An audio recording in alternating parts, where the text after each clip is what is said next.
Hello and welcome! My name is Meepolis Leihishi, and today we are looking at and talking about Legend of Auntie Po by Shing Khor, published by Penguin Random House in 2021. Recommended for ages 10 to 14, content notes for racism, giant insects, death, and a work accident. A self-described experienced designer and cartoonist, Shing Khor has also worked on a number of other comics and anthologies that it seems like my library has recently picked up, so expect a few more reviews in the future. They are a Malaysian Chinese immigrant to the so-called United States and live with a small dog named Bug. What kinds of keywords came to mind reading this book?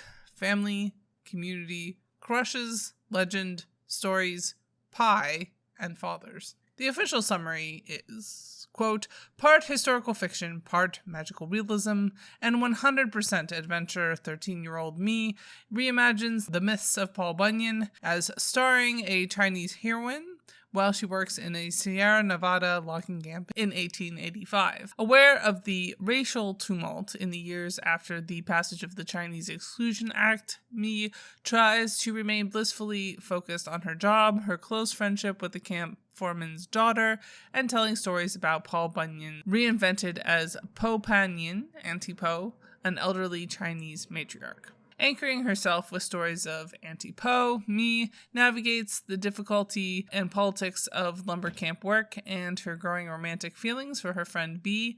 The Legend of Auntie Po is about who gets to own a myth and about immigrant families and communities holding on to rituals and traditions while staking out their own place in America. End quote. A short coming-of-age story set in a lumber camp, I found the artwork pretty endearing, although I am certainly partial to loose watercolor sketch sort of styles. Writing felt a bit young, but that seems fair for a book aimed at 10 to 14-year-olds.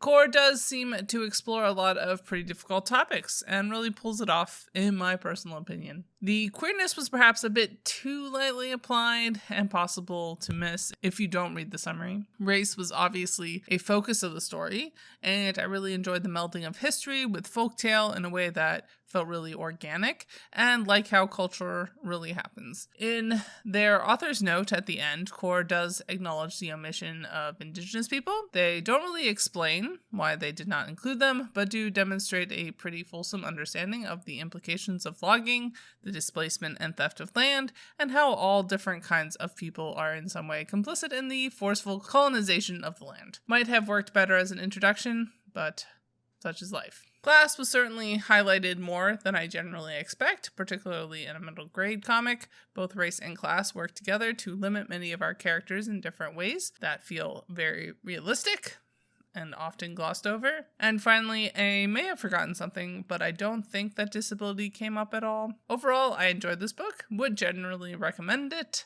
and will be rating it 4 out of 5 stars. Bye y'all, keep reading, and stand with striking workers.